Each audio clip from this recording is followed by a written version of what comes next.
오늘은 신약시대의 계약서에 대해서 살펴볼 것입니다. 지난번에 구약시대의 계약서를 살펴보았습니다. 우리가 이 세상에서 문제가 없는 사람은 아마 아무도 없을 것입니다. 우리는 항상 어떤 문제에 시달리고 있으며 어떤 한 가지 문제를 해결하고 나면 또 반드시 새로운 문제가 또 우리를 힘들게 하고 그렇습니다. 이렇게 여러분들은 문제가 있을 때 어떠한 방법으로 그것을 해결하십니까? 우리들은 협상으로 또는 설득 또는 선물을 주면서 로비를 하면서 또는 문제가 해결되지 않으면 결국 소송으로 가서 재판을 하기도 합니다. 우리는 여러 가지 우리가 알고 있는 나의 지식과 상식과 여러 가지 돈, 물질 다 사용해서 문제를 해결하려고 합니다. 그러나 해결하지 못할 때가 있습니다. 그럼에도 불구하고 해결이 안 될 때 어떻게 하십니까? 포기하십니까? 포기하는 사람들은 정말 자살을 하기도 합니다. 저는 진리로 해결합니다. 자, 오늘 하나님께서 이렇게 말씀하고 있습니다. 오늘 이 앞선 예배에서 아노인팅, 기름 부음에 대해서 찬양하는 것을 너무나 잘 들었습니다. 이사야서 10장 27절에 그날에 너희의 어깨에서 짐들이 제거가 되고 또 목에서 너희 멍에가 제거될 것이다. 그런데 그 멍에는 기름 부음으로 인해서 부러지게 된다. 기름 부음이라는 말을 사용하고 있습니다. 여기에서 짐이나 멍에 이러한 것들은 우리의 인생에서 수많은 문제들, 질병들, 고난들 이런 모든 것들을 아마 나타낼 것입니다. 이러한 문제 해결에 하나님의 기름 부으심이 필요하다라고 말씀하고 있습니다. 아무리 우리가 노력을 해도 기름 부음, 하나님의 도우심이 없다면 문제 해결하기 어렵다라는 뜻일 것입니다. 그래서 심지어 시편 127장에서는 이렇게도 말씀합니다. 주께서 집을 짓지 아니하시면 집을 짓는 자의 수고가 헛되다. 즉 이 말씀은 우리는 우리의 노력으로 열심히 일합니다. 집을 짓기 위해서, 사업을 성공하기 위해서 열심히 일합니다. 그러나 하나님께서 그 집을 짓는다라고 말씀하고 있습니다. 이 말씀은 우리는 항상 나의 힘과 나의 노력으로 이 일을 열심히 해서 성공해야지 이렇게 생각할 것입니다. 그러나 하나님께서는 내가 하는 것이다 이렇게 말씀하고 있다라는 것입니다. 심지어 예수님께서도 사도행전 10장에 보면은 사역을 시작하실 때 이렇게 표현하고 있습니다. 하나님께서 나자렛 예수에게 성령과 능력으로 기름 부으셨다. 즉 예수님조차도 이 사역을 시작할 때 하나님의 기름 부음을 받아야지 된다는 것입니다. 성령의 도움을 받아야지 그 사역을 성공할 수 있다라는 뜻일 것입니다.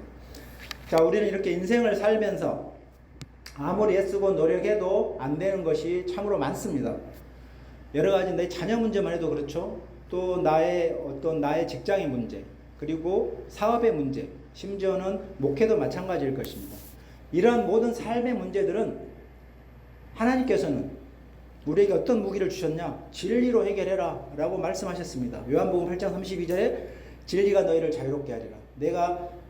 너희가 진리를 알게 될 텐데 너희는 진리로 자유롭게 될 것이다 라고 말씀하셨습니다. 진리로 해결한다는 뜻입니다. 진리로 해결한다는 것이 과연 무슨 뜻일까요? 저는 이렇게 대답합니다. 예수님처럼 하나님의 기름 부음을 받으십시오. 아브라함처럼 하나님과 계약서를 쓰십시오. 어떻게 계약서를 쓸 수 있을까요?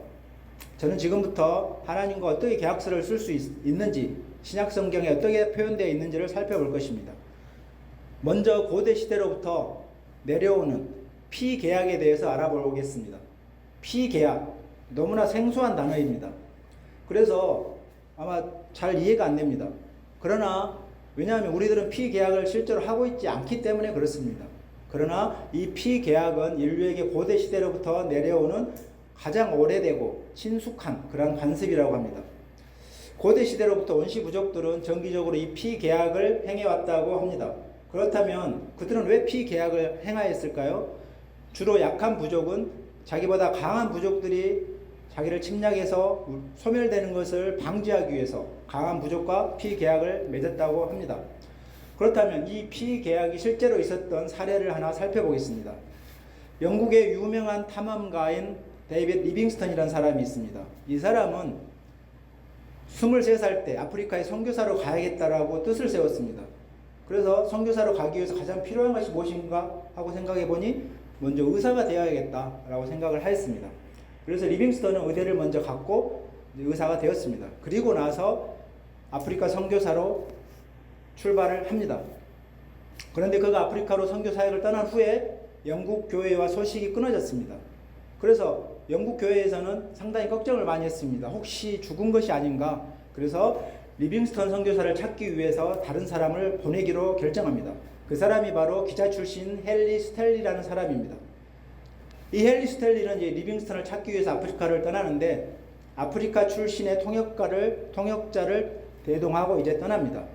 약 200년 전에 아프리카는 지금과도 훨씬 더 열악한 상황입니다. 미개한 지역이고 그리고 심지어는 수많은 질병들, 의료시설이 별로 없었고 굶주림과 식인종들까지 그들을 기다리고 있었습니다.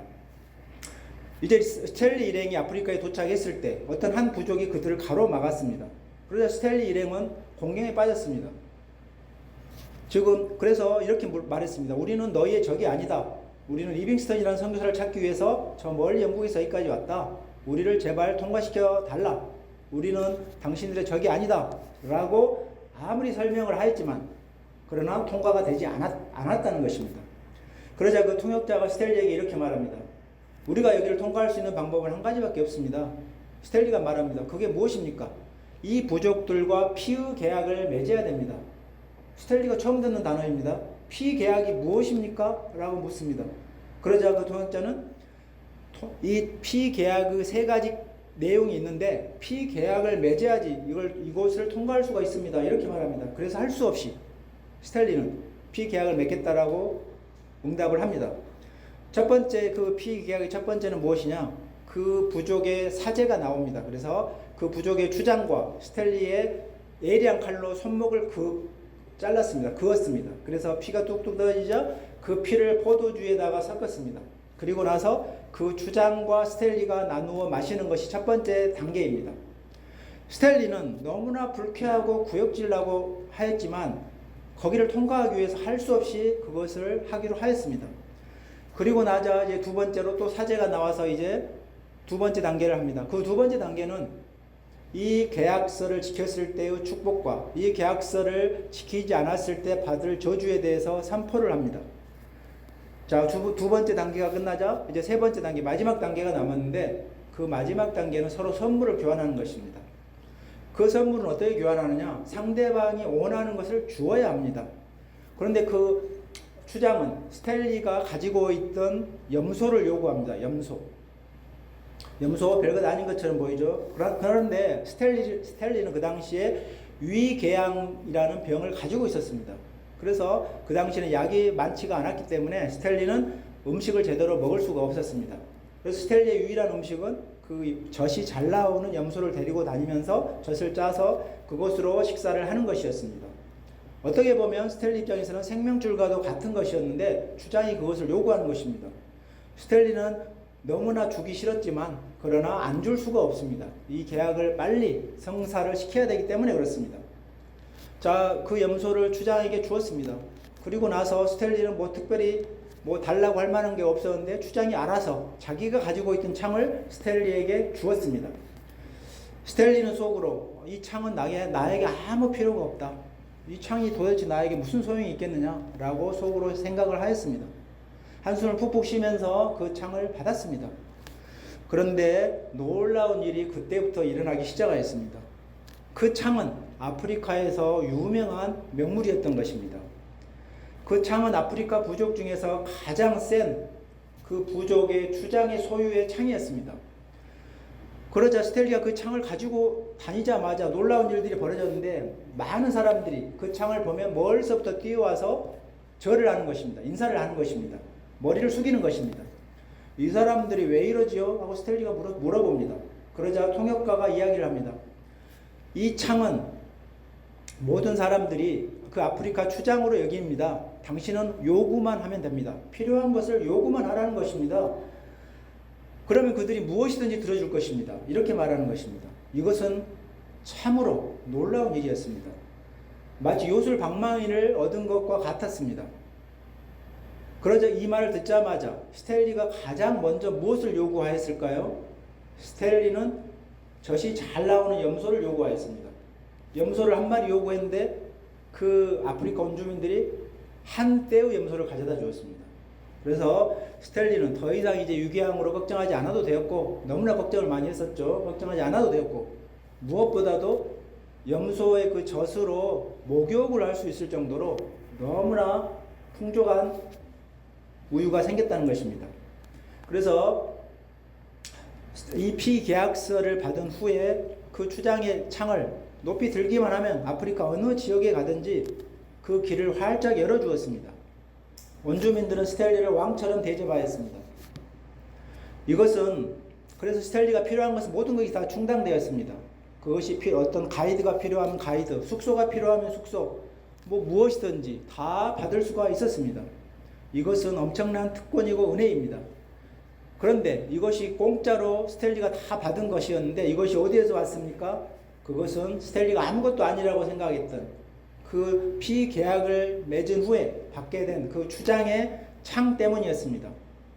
그래서 스탠리는 결국 이 창을 이용해서 아프리카를 돌아다니면서 리빙스턴을 찾게 되었고, 리빙스턴을 설득해서 영국으로 데리고 가고자 하였습니다. 그러나 리빙스턴은 자기는 끝까지 아프리카에 남아서 선교 사역을 다 하겠다라고 거절하였습니다. 결국 리빙스턴은 아프리카에서 병이 들어 죽게 되었고, 이렇게 리빙스턴 같은 선교사님들 덕분에 아프리카의 수많은 곳에 복음이 오늘날 퍼지게 된 것입니다. 자, 그런데 이제 고대 시대에 이렇게 피로 맺는 관습은 성경적입니다. 왜냐하면 구약 시대에 지난번에 살펴봤듯이 하나님께서 이미 그렇게 하셨기 때문입니다. 여기에 있는 우리 성도 여러분들도 스탠리처럼 수많은 인생의 문제들 다 해결하고 모든 필요한 것들, 내가 필요로 하는 것을 다 받고 싶지 않으십니까? 만약 우리가 우주 만물의 소유자이신 하나님과 피계약을 맺을 수만 있다면 우리는 스탠리가 받은 그러한 모든 특권보다도 훨씬 더 많은 것들을 받을 수가 있을 것입니다. 자, 여기에서 이제 구약 성경으로 돌아가서 구약 성경에서 출애굽하자 하나님께서 모세를 통해서 이제 이스라엘과 새로운 계약서를 작성합니다. 우리는 세상에서도 임대 계약이 만료되거나 또는 환경이 바뀌면 계약서를 갱신하는 것은 너무나 흔하게 하고 있습니다. 출애굽기 24장에 보면 하나님께서 모세에게 제단을 만들어라, 그리고 양의 피를 받아서 그것의 절반을 거기다 뿌려라, 제단에다 뿌려라라고 명령합니다. 모세는 그 하나님의 명령에 따라서 피의 절반을 제단에다 뿌렸습니다. 그리고 출애굽기 24장 6절에서 나머지 피의 절반을 대야에다 담아서 백성들에게 뿌립니다. 이스라엘 백성들에게 뿌리면서 이렇게 말합니다. 계약의 피를 보라. 이는 주께서 이 모든 말씀에 관하여 너희와 맺으신 계약이다 라고 말씀합니다. 영어로는 Blood of the Covenant. 물론 언약이라고 해석하고 있지만 언약이라는 것은 우리가 말로 약속하는 것입니다. 그러나 계약서, 커버넌트에는 언약이라는 뜻도 있고 계약서라는 뜻도 있습니다. 계약서는 어떤 의미가 담겨 있습니까? 지키지 않으면 벌이 따른다는 의미가 있습니다.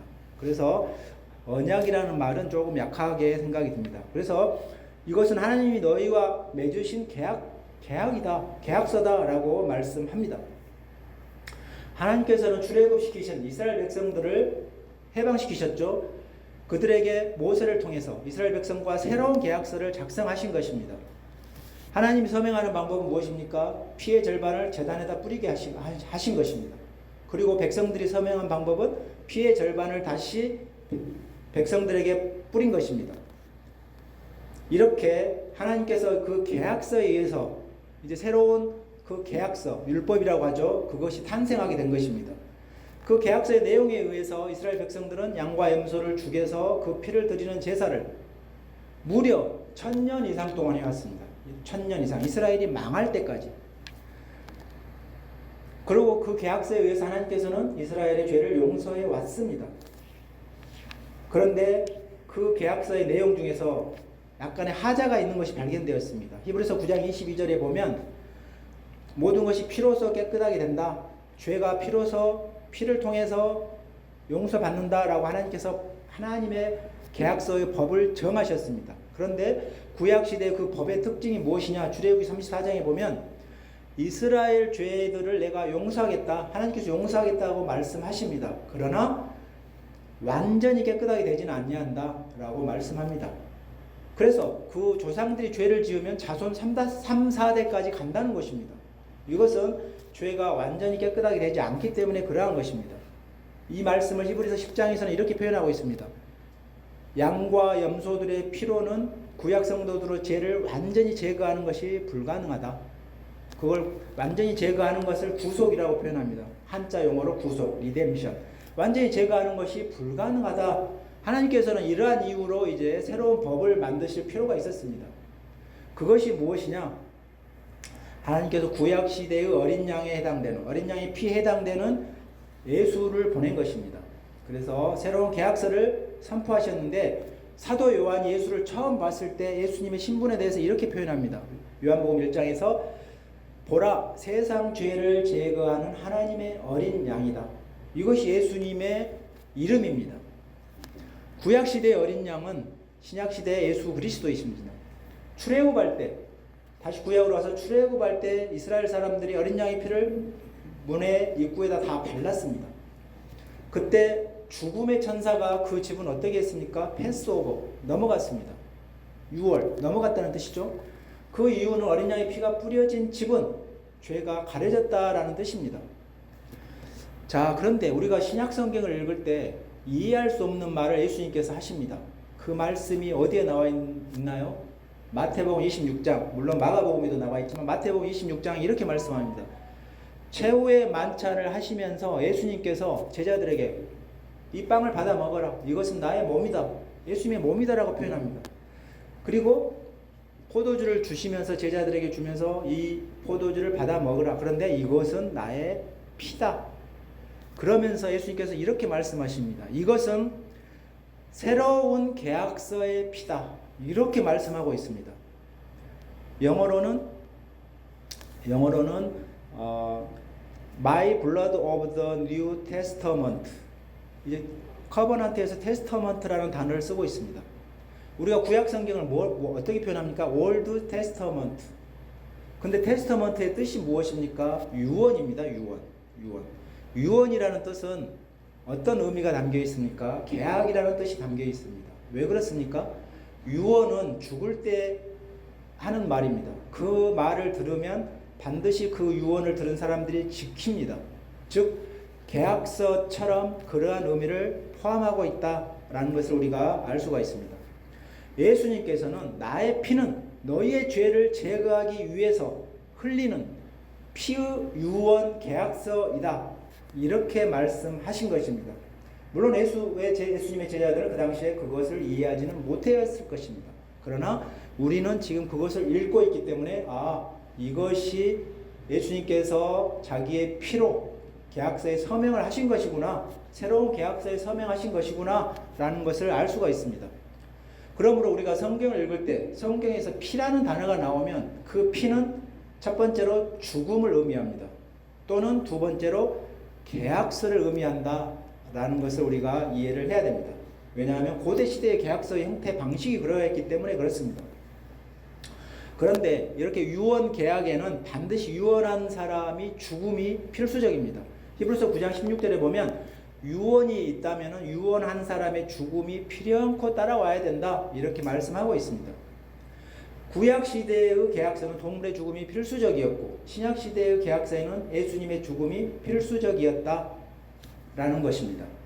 그러므로 우리가 신약 성경에 사복음서가 있습니다. 마태, 마가, 누가, 요한복음. 사복음서는 어떤 성격이 있습니까? 예수님께서 살아 있었습니다.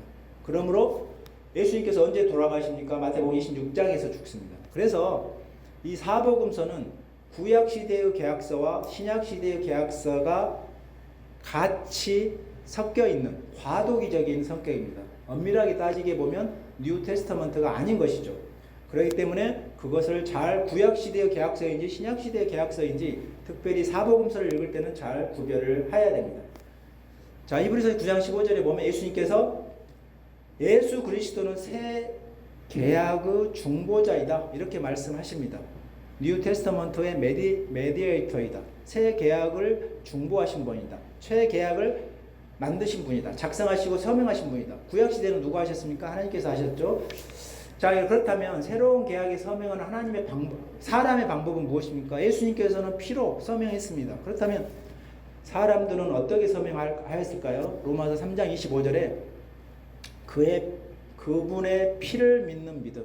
우리가 예수 그리스도의 피를 믿는다면 우리는 그 새로운 계약서에 서명한 것이 됩니다. 우리가 만약 그것을 믿지 않는다면 예수님께서 계약서를 만든 것에 우리는 제외가 되게 된다라는 것입니다. 그때 우리의 죄들을 용서하시겠다라는 뜻입니다. 이렇게 예수 그리스도를 믿는 믿음 너무나 좀 약하게 생각되시죠? 구약시대에는 어떻게 서명했습니까? 사람들이 음경의 포피를 잘라내서 피를 흘리게 하였습니다. 그런데 믿기만 하면 된다? 좀 약하게 느껴지실 것입니다. 손가락이라도 잘라야 되는 거 아닌가? 라는 생각이 드실 수도 있습니다. 그러나 히브리서 11장에 보면 아브라함이 어떻게 했는가를 보면 아브라함은 믿음으로 하나님의 말씀을 듣고 떠났다 이렇게 기록되어 있습니다.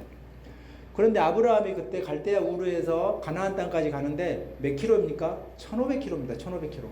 아브라함은 목숨을 걸고 어디로 가야 되는지 잘 모릅니다. 가나안 땅이 잘 알 수가 없죠. 아브라함이 어떻게 알겠습니까? 가보지도 않았는데. 그런데 그 1500킬로를 믿음으로 떠났다라고 성경은 기록하고 있습니다. 믿음이라는 것은 결코 작지 않습니다. 예수님의 제자들은 어떻습니까? 믿음을 고백했다가 전부 거의 다 순교했습니다. 목숨을 잃었습니다. 스테판도 목숨을 잃었죠. 다 목숨을 당하고 당하였습니다. 자, 이렇게 우리가 서명하는 방법은 믿음입니다. 믿음. 그렇다면 이 예수 그리스도의 새로운 계약서, 이 피의 계약서에 참여할 수 있는 대상자는 누구입니까? 로마서 3장 22절에 예수 그리스도를 믿는 모든 자, 이렇게 정확하게 한정하고 있고 차별이 없다 이렇게 말씀하고 있습니다. 구약시대 계약서는 누구에게 적용됩니까? 구약시대 유대인에게만 적용됩니다. 그러나 신약시대의 계약서는 유대인, 이방인 모든 사람들에게 적용이 되는 것입니다. 이것이 달라진 점입니다. 그렇다면 구약시대 계약서를 지키지 않으면 어떻게 되었을까요? 신명기 28장에 기록되어 있습니다. 너희가 이 계약서를 지키지 않으면 모든 저주가 너희에게 임하리라. 왜냐하면 그때도 그 사람들이 계약서의 두 번째 단계에서 선포를 했습니다. 에발산에서 선포를 했습니다. 그리심산에서 선포를 했습니다. 우리가 이걸 지키지 않으면 이렇게 되겠습니다. 다 두 번째 단계를 선포했던 것입니다. 그런데 그 저주가 너희에게 임하리라. 그리고 신명기 28장에서 너희는 멸망당할 것이다. 계약서를 안 지키면 분명하게 기록이 되어 있습니다. 그렇다면 우리는 신약시대에 살고 있는데 이 신약시대 계약서를 지키지 않으면 어떻게 될까요? 히브리서 10장 29절에 기록되어 있습니다. 계약서를 지키지 않으면 그 계약의 피를 거룩하지 않게 너희가 간주한 것으로 여기겠다. 계약의 피는 무엇입니까? 예수님의 피죠. 또 하나님께서 성령을 보내셨는데 그 성령을 모욕하는 자가 된다라고 기록하고 있습니다. 그렇다면 그들이 얼마나 더 심한 형벌을 받을 것이냐 너희가 생각해 보라 라고 기록하고 있습니다. 예수 피를 거절한 사람들은 즉 다시 말해서 우리들입니다. 우리들. 그런 사람들을 성령을 멸시하는 자가 되어서 지옥불에 떨어진다라는 의미입니다. 그렇다면 만약에 우리가 계약서 안에 들어오게 되면 결국은 둘 중에 하나입니다. 계약서 안에 들어오느냐 계약서 안에 들어오지 않느냐. 예수 피의 계약서 안에 있게 되면 어떤 혜택을 받게 됩니까? 구약시대에는 마찬가지로 신명기 28장에 자세하게 기록되어 있습니다. 땅에 사는 모든 일에 복을 부어주겠다. 그 다음에 신약시대의 사람들 어떤 복을 받게 되나요? 히브리서 10장에 기록되어 있습니다. 너희의 죄를 다시 기억하지 않겠다. 왜 기억하지 않습니까? 기억할 수가 없습니다. 왜 기억하지 못합니까? 하나님께서 다 죄를 구속, 리뎀션, 없애버리셨기 때문에 기억할 수가 없게 되는 것입니다. 그 다음에 또 어떤 복이 있습니까? 갈라디아서 3장 14절. 우리가 아마 이것은 누구나 다 좋아할 건데요. 아브라함의 복, 아브라함에게 약속한 복을 예수 그리스도로 말미암아 모든 이방인들에게 주겠다라고 하나님께서 말씀하셨습니다.